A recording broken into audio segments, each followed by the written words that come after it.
অঞ্জনার অনেক গুণ ছিল, তার মধ্যে সবচেয়ে বেশি যেটা আমাদেরকে আহত করেছে, সে কাউকে দেখলে হাসি ছাড়া কোনো কথা বলতো না, দৌড়ে এসে তাকে ধরতে, আমাকে সহ। খুব হাস্যোজ্জ্বল একটি মেয়ে ছিল, আল্লাহ নিয়ে গেছে, সবাইকে নিয়ে যাবে, ওকে নিয়ে গেছে। তবে ওর একটা ব্যাপার অনেকে হয়তো জানে না, 1965 সালে, সম্ভবত 65, দুই পাকিস্তানের মধ্যে বাচ্চাদের ডান্সের কম্পিটিশন হয়েছিল। দুই পাকিস্তানের মধ্যে সে ফার্স্ট হয়েছিল এবং সেই সাবেক রাষ্ট্রপতি আইয়ুব খান ওনাকে গোল্ড মেডেলটা হাতে দিয়েছিল। এটা আমাদের গর্ব ছিল যে দুই দেশের মধ্যে, দুই পাকিস্তানের মধ্যে, ইস্ট পাকিস্তান আর ওয়েস্ট পাকিস্তান, তো আমাদের অঞ্জনা গোল্ড মেডেল পেয়েছে। এটাই শুধু বলার আমার। আর সে মারা গেছে, আল্লাহ ওকে বেহেশত নসিব করুক, ওর আত্মার ওপর কবরে, ওর আত্মার ওপর শান্তি বসতে করুক এবং আল্লাহ কবরের আজাব থেকে মুক্ত রাখুক। এটাই আমার বলা। ধন্যবাদ। কাটিট একটা নাচের সাথে কোনো কাজ করা হয়েছে না, আমার সাথে কোনো কাজ হয় নাই, আমার সাথে কোনো কাজ আমি করি নাই। আমার লেখায় অনেকগুলি গল্পে সে অভিনয় করেছে, তার মধ্যে অন্যতম মাসুদ পারভেজ সাহেব সোহেল জাদুনগর একটি ছবি করেছিল, সেটাতে ওর নৃত্যে আমরা খুব অভিভূত হয়েছিলাম, এত সুন্দর নাচ করেছিল।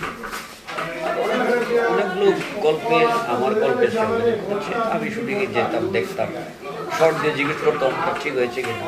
আমার কাছে ঠিকের কোনো ইয়া নাই, তুমি ডাইরেক্টর সামনে জিজ্ঞেস করো, এই আর কি।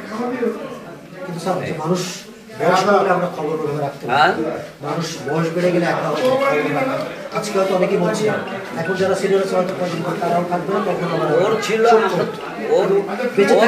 ঠিকঠাক খবর ওর আপনজন বলতে আমরা চলচ্চিত্রে মানুষই ছিলাম।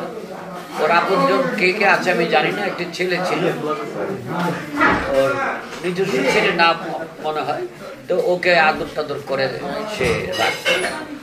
আর ওর কে কে আছে এটা আমি জানি, আমরা জানি অঞ্জনা ম্যাডাম আছে কাছে। তার খবর আসলে কেউ রাখে না।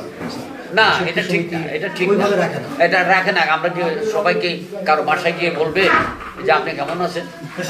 আমাদের দেশের সবচেয়ে মানে এ গ্রেডের নায়িকা শাবানা, ববিতা, ওদের বাসায় গিয়ে কি বলে যে আপনারা কেমন আছেন?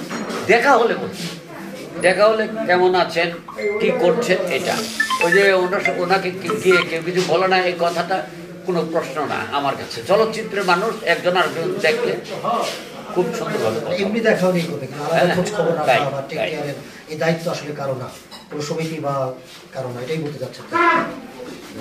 কিন্তু ধরেন মৃত্যু হলে তখন এসে তো অনেক কিছু বলে। আর সে যে অসুস্থ হয়েছে আমরা কিন্তু কেউ জানি না।